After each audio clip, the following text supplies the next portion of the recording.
The massive space station called Consensus floated in the dark between stars, its crystal halls filled with panic. Inside the main chamber, hundreds of alien delegates sat in circular rows, their various forms creating a rainbow of colors and shapes.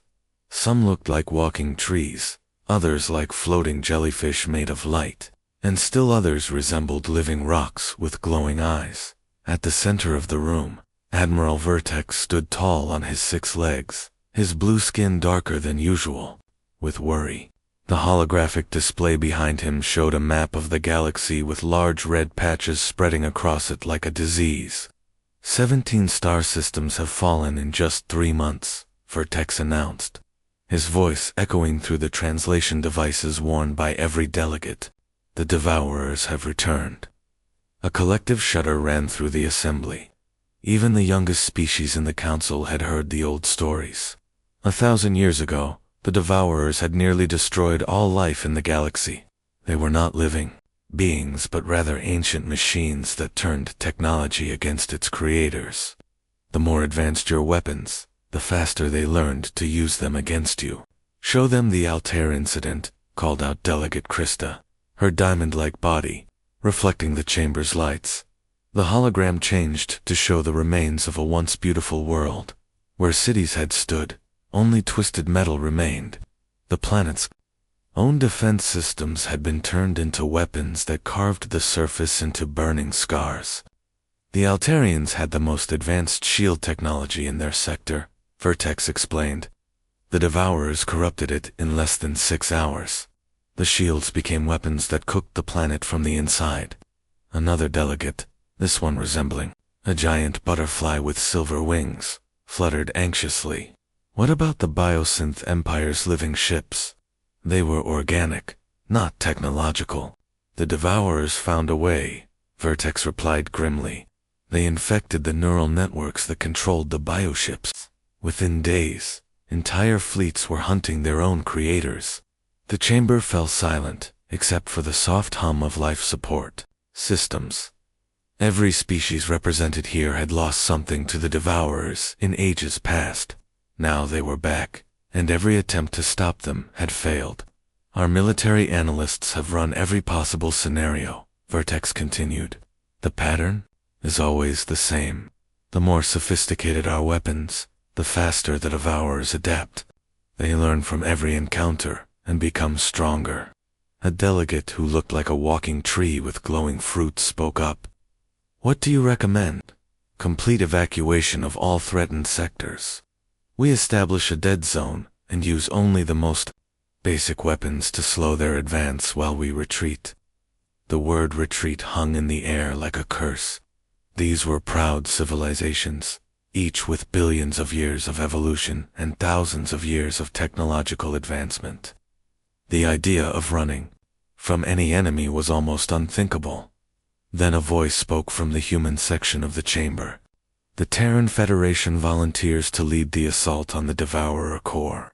Every head, sensor cluster, and optical organ in the chamber turned toward the speaker. Ambassador Lee Minho stood calmly in his simple blue uniform, looking remarkably ordinary compared to the exotic beings around him. Humans were newcomers to the galaxy, having achieved faster-than-light travel only 2 centuries ago. Their technology was primitive by galactic standards. The silence stretched for long seconds, before nervous laughter began to ripple through the chamber. Several delegates made sounds that their translators rendered as snorts of disbelief. Ambassador, Lee Vertex said carefully, I fear you may not understand the situation. The Devourers have consumed the technology of civilizations that mastered star travel when your species was still living in caves. Your weapons and ships, while admirable for their simplicity, would be completely ineffective. Li's expression remained calm. Have any of the advanced weapons succeeded in stopping them? Well, no, but then perhaps it's time to try something different. A delegate who resembled a floating brain in a mechanical shell spoke with a voice like grinding gears. Human, you are proposing suicide. Your species would be extinct within hours of engagement. Maybe, Lee replied. But we have something the Devourers have never encountered before. And what might that be? Asked Krista, her diamond facets catching the light. Weapons so primitive that they don't know what to do with them. The chamber erupted in confused chatter. Translators sparked and buzzed as they tried to process the concept. How could primitive technology be an advantage? In the observation gallery above the main floor, Colonel Park Ji-hoon watched the debate with quiet interest. While the other species saw humanity's technological limitations as weaknesses, he saw possibilities. The Devourers had spent 1,000 years learning to counter increasingly sophisticated weapons. But what would they do with a simple chemical explosive? Or a kinetic projectile fired by mechanical systems? Ambassador, called out the butterfly delegate, surely you must see that this is hopeless. The Devourers will simply convert your ships, as they have all others. Lee Min-ho smiled slightly. They can try, but you can't hack a hammer, and you can't corrupt a rock thrown by hand. Sometimes the most advanced strategy is knowing when not to be advanced. As the argument continued around him, Ferdax found himself studying the human delegation with new eyes. Perhaps there was wisdom in their apparent foolishness. After all, every sophisticated approach had failed completely. Maybe what the galaxy needed wasn't better technology, but different thinking entirely. The vote, when it came, was closer than anyone expected. 3 days after the council meeting, Admiral Kim Soo-yoon stood in the main hangar of the human fleet's flagship, the Defiant.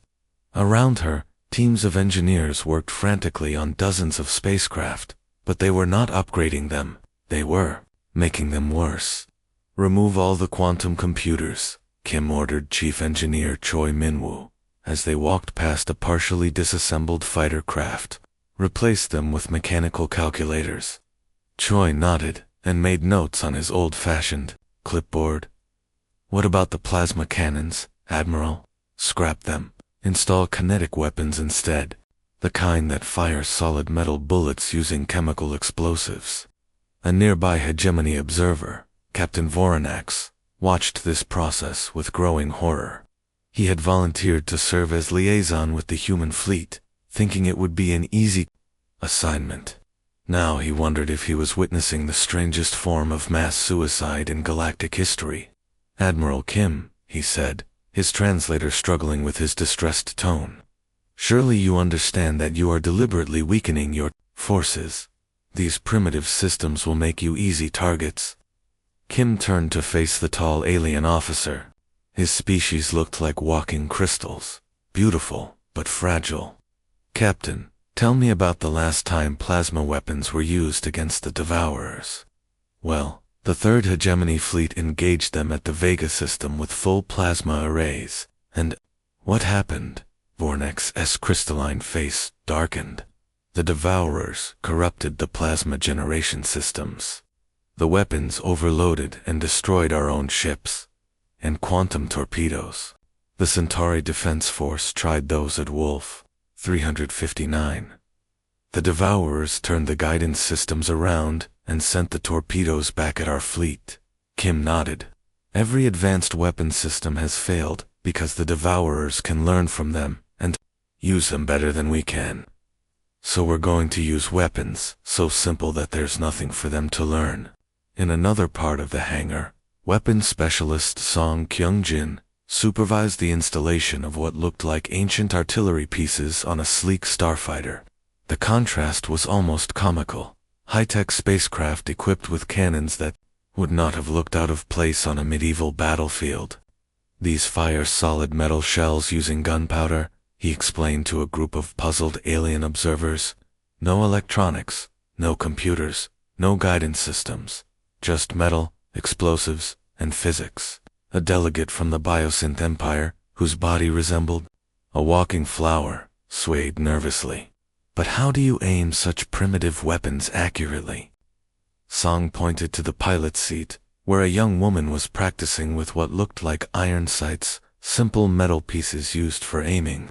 Lieutenant Han Yuna has been training with these for weeks. Humans used to hunt animals with similar weapons thousands of years ago. We're just scaling up. Lieutenant Han looked up from her practice and smiled. It's actually kind of fun once you get used to it. No computer telling you where to shoot. No AI assistance. Just you, the target, and your instincts. The alien observers exchanged worried glances. This looked less like military preparation and more like some bizarre historical recreation.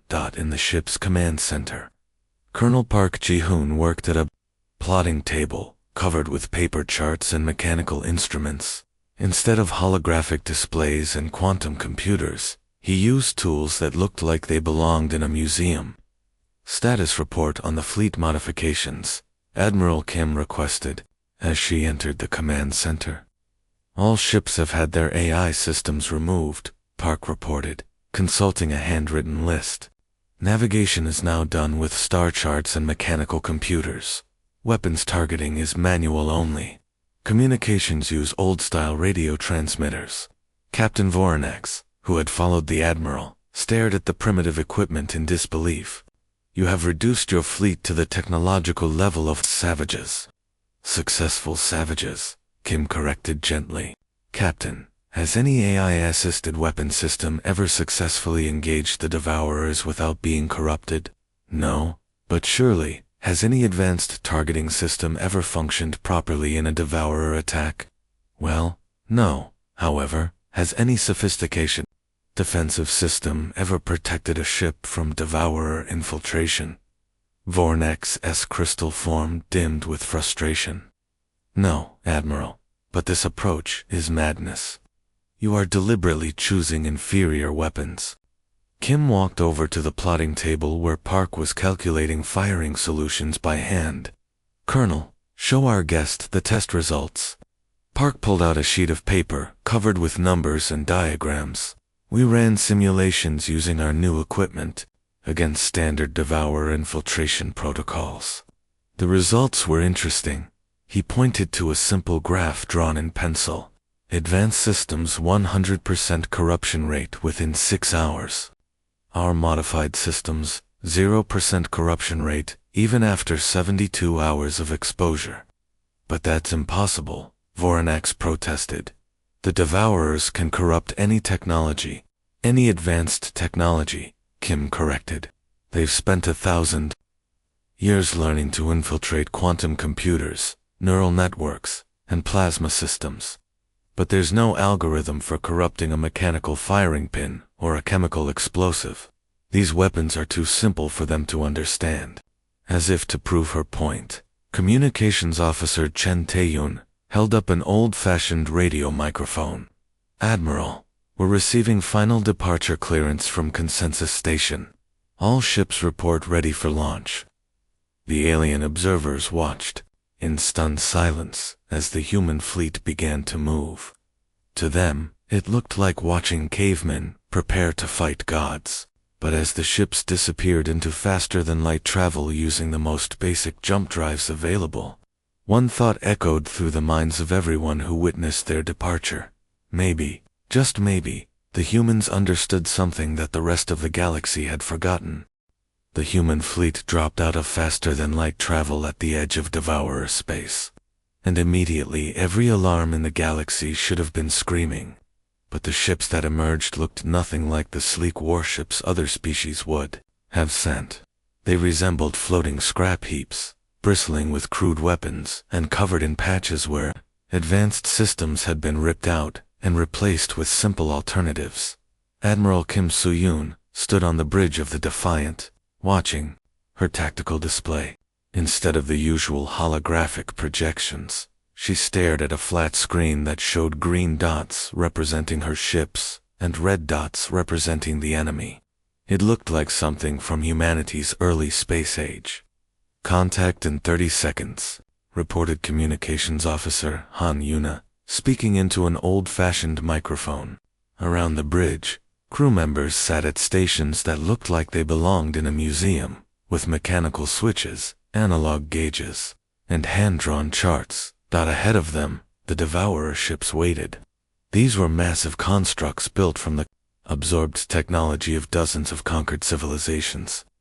Their hulls writhed with corrupted starship pieces, twisted into organic-looking growths that pulsed with stolen energy. They were beautiful in a horrifying way, like mechanical cancers that had grown fat on the galaxy's finest technology. Their beginning infiltration protocols, reported sensor operator Lim Heiju, watching her analog instruments. I'm detecting quantum tendrils attempting to make contact with our systems. This was the moment everyone had been waiting for. Throughout the galaxy, military observers held their breath. The Devourer's opening move was always the same. They would reach out, with invisible energy fields designed to hack into enemy technology and turn it against its owners. It had worked against every fleet they had ever faced. But, as the seconds ticked by on the bridge's mechanical clock, nothing happened. Status report, Admiral Kim requested calmly. The infiltration tendrils are making contact with our hull, Lim reported, her voice filled with wonder. But they're not finding anything to grab onto. Our systems aren't responding to their signals at all. Captain Voronax, the hegemony observer, watched his own instruments with growing amazement. As a crystalline being, he could see energy patterns that humans could not, and what he saw defied everything he knew about Devourer tactics. It's like watching someone try to poison a rock, he whispered. The infiltration energy is just sliding off your ships. On the main screen, the Devourer vessels began to move, clearly confused. Their usual opening strategy had completely failed. They had sent out their most sophisticated hacking programs, quantum viruses that could corrupt any known technology within minutes, and found absolutely nothing to infect. They're trying different frequencies now, reported Electronic Warfare Specialist Park Taeyeon, switching between 17 different infiltration methods. None of them are working. The reason was simple, but profound. The Devourers had spent 1,000 years perfecting their ability to corrupt advanced technology. They could hack quantum computers, subvert neural networks, and turn plasma weapons into planet killers. But the human ships carried none of these things. Instead, they had mechanical computers that used gears and springs, radios that used simple electron tubes, and weapons that fired using chemical explosives. Launch fighters, Admiral Kim ordered. From the human ships, dozens of small craft emerged. They looked primitive compared to the sleek fighters used by other species, but they moved with deadly purpose. Lieutenant Chen Taeyeon led the first squadron, his hands steady on manual flight controls that required human skill rather than computer assistance. Remember, he told his pilots over the simple radio system, no fancy maneuvers, no computer-assisted targeting. Fly like your ancestors did when they first reached space. The Devourer ships responded with their defensive systems. Energy weapons of incredible sophistication stolen from the galaxy's most advanced civilizations. But something strange happened when they tried to target the incoming human fighters. The targeting systems, designed to predict the behavior of computer-controlled craft, could not lock onto ships piloted by human instinct and intuition. Chen dove his fighter toward a massive Devourer construct, firing his primitive kinetic weapons. Metal bullets, accelerated by simple chemical explosives, punched through hull plating that had been designed to resist plasma beams and quantum torpedoes. The construct's defensive systems, expecting sophisticated attacks, had no protocols for dealing with such basic weapons. Direct hit on the lead enemy vessel, reported Weapons Officer Song Kyung-jin from his manual firing station aboard the Defiant. He had just fired the ship's main guns, massive kinetic cannons that used controlled explosions to launch heavy metal shells. Their hull is breached in 3 sections. Throughout the human fleet, similar successes were being reported. Ships that had been expected to die within minutes were not only surviving, but actually damaging their enemies.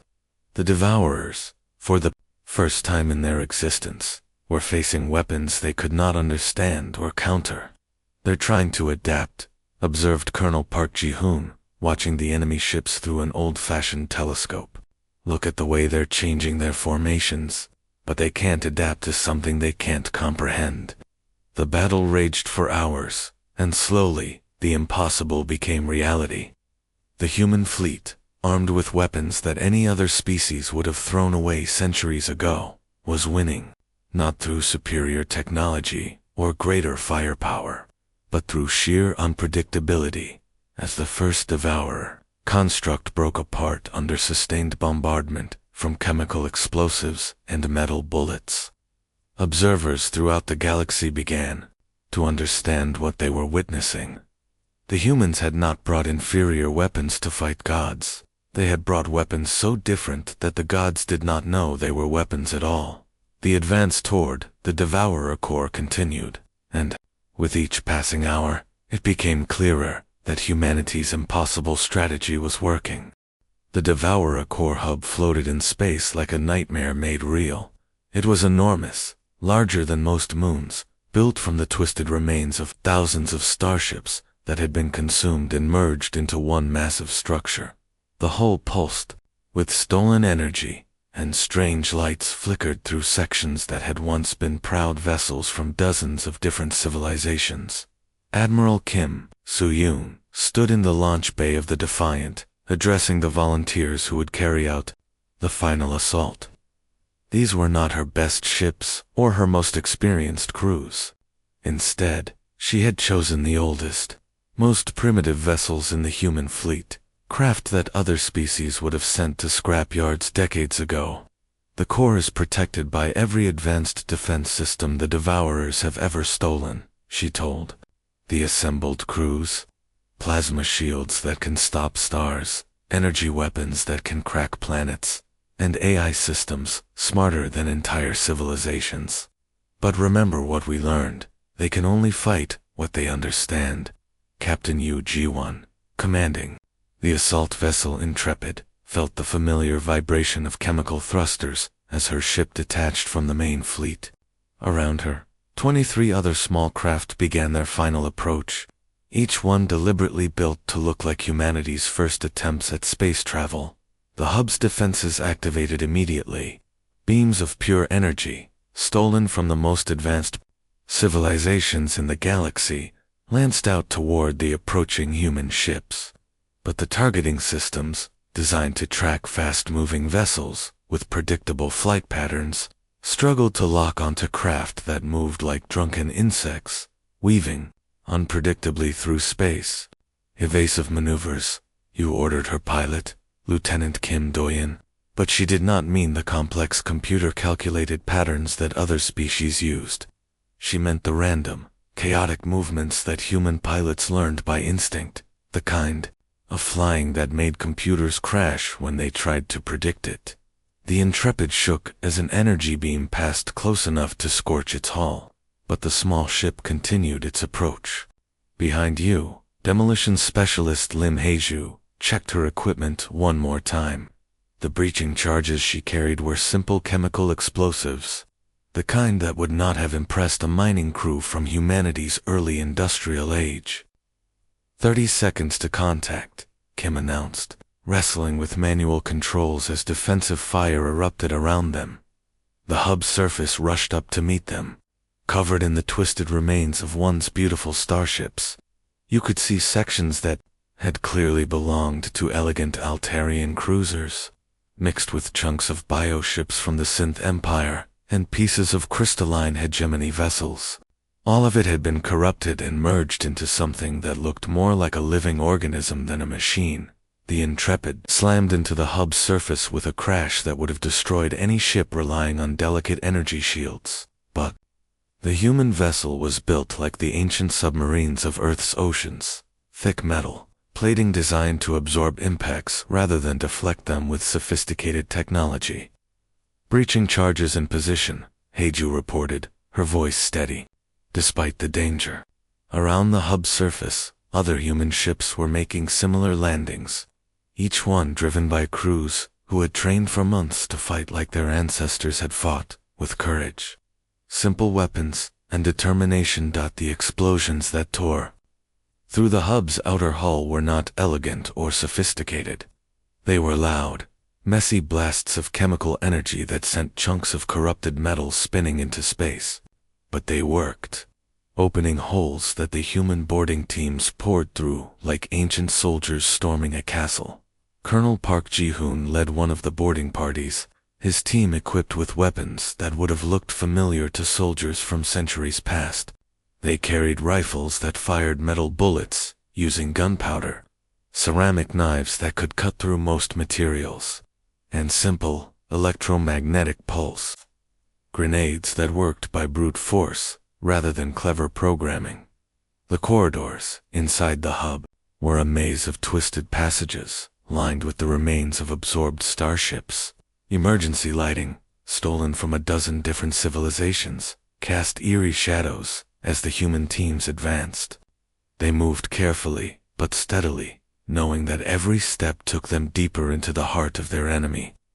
"Movement ahead," reported Sergeant Kong Mare, peering around a corner with a simple periscope, a device so basic that the hub's sophisticated sensor systems did not even recognize it as military equipment. The Devourer defense systems that emerged to meet them were terrifying floating weapons platforms that combined the deadliest technology from across the galaxy. They fired plasma beams, launched guided missiles, and projected energy fields that could disintegrate most known materials. But they had no programming for dealing with humans who dove behind cover made from debris, fired back with simple chemical weapons, and coordinated their attacks using hand signals and shouted orders. The defense systems, expecting to fight sophisticated soldiers with advanced equipment, found themselves confused by enemies who fought like primitive warriors. The advance continued, floor by floor, corridor by corridor. Sometimes the humans took casualties, but they kept moving forward with a determination that the Devourer systems could not calculate or predict. Finally, after hours of fighting through the twisted structure, Park's team reached the core chamber. It was vast, filled with pulsing machinery that represented the stolen knowledge of entire civilizations. At the center sat the massive quantum consciousness that coordinated the entire Devourer network, a brain built from the combined technology of 100 conquered species. "There it is," Park said, looking at their target. In his hands, he held a simple canvas bag filled with chemical explosives. "Time to finish this." 6 months after the Devourer network collapsed across the galaxy, Ambassador Lee Minho walked through the corridors of Consensus Station and noticed something different. Where once he had seen only the most advanced technology imaginable, now he spotted simple mechanical clocks hanging next to quantum timepieces, basic radio equipment sitting beside sophisticated communication arrays, and emergency toolkits filled with hammers and wrenches alongside energy tools. The galaxy was learning. In the main assembly chamber, Lee stood before a gathering that looked very different from the panicked emergency session half a year ago. The delegates still represented hundreds of species from across known space, but now many of them wore simple mechanical devices alongside their advanced equipment. Admiral Vertex sported a basic chronometer on his wrist, while Delegate Krista had added what looked like an old-fashioned compass to her crystalline body. "The question we face today," Lee began, "is not how humanity defeated the Devourers. The question is why everyone else failed for so long." The chamber was quiet, listening intently. These were beings who had mastered faster-than-light travel before humans discovered fire, yet they were eager to learn from the galaxy's youngest species. "Every civilization made the same mistake," Lee continued. "You believed that newer was always better, that more advanced was always superior. The Devourers fed on that belief. They grew stronger with every sophisticated weapon you threw at them." In the observer section, General Park Ji-hoon watched the proceedings with quiet satisfaction. The simple explosive device he had used to destroy the Devourer core now sat in the Galactic Military Museum, labeled as the weapon that saved the galaxy. It looked remarkably unimpressive next to the plasma cannons and quantum torpedoes in the other displays. "But surely," interrupted a delegate who resembled a walking tree, "advancement is the goal of all intelligent species. How can moving backward be considered progress? Before Lee could answer, Admiral Kim Soo-yoon stood from the human section. She now wore the uniform of the newly created Director of Galactic Unconventional Warfare, a position that had been invented specifically for her. "Admiral Vertex," she said, addressing the hegemony representative, "tell us about your new fleet modifications." Vertex's crystalline face brightened with what his species considered embarrassment. "We have established what we call human doctrine divisions. Each of our battle groups now includes ships equipped with primitive backup systems and weapons that function independently of our main computer networks." "And how do your crews feel about this?" Kim asked. "Initially, there was resistance. Our pilots complained that manual controls were clumsy and inefficient. Our gunners said that aiming without computer assistance was nearly impossible." Vertex paused. "But after 6 months of training, something interesting happened. They began to report that they felt more connected to their ships, more aware of their surroundings. Some even said they enjoyed the challenge." Similar reports came from delegates across the chamber. The Biosynth Empire had trained crews to operate completely organic vessels without any artificial enhancements. The Crystalline Collective had developed backup communication systems that used light signals instead of quantum transmissions. Even the ancient Eternal Archive had begun maintaining physical books alongside their digital libraries. Dr. Shinya, humanities military historian, stood to address the assembly. "What we discovered is that sophistication and effectiveness are not the same thing. The Devourers were sophisticated. They could analyze and corrupt the most advanced technology in milliseconds, but they were not adaptable in the way that living beings are."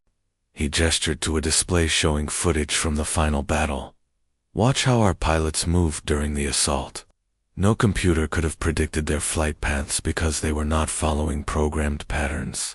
They were reacting to the moment, using intuition and experience that no algorithm could replicate." A delegate from the far-reach colonies asked, "Are you suggesting that we abandon technological advancement entirely?"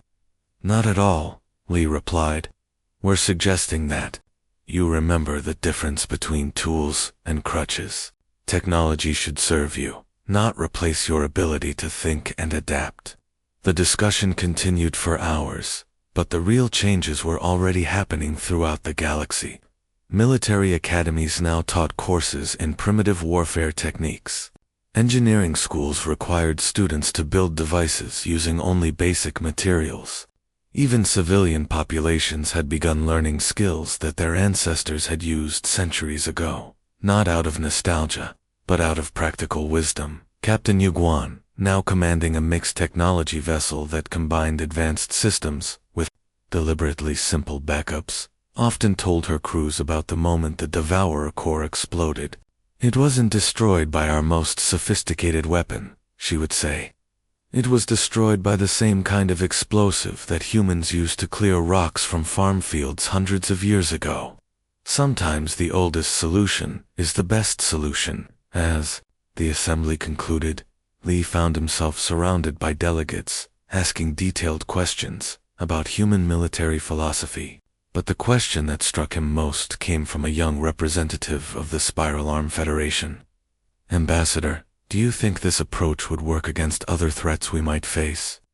Lee considered the question carefully. "The specific tactics won't work against every enemy, but the principle will.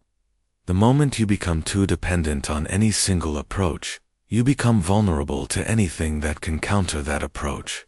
Diversity is strength, and sometimes the most diverse thing you can do is remember how to be simple." As the delegates dispersed to implement humanity's lessons throughout their home systems, one phrase echoed in communications across the galaxy. Military commanders used it as a reminder, engineers quoted it when designing new systems, and strategists invoked it when planning for unknown threats. The galaxy called it suicide. Humans called it strategy. It had become more than just a description of one battle. It was a philosophy that would guide galactic thinking for generations to come.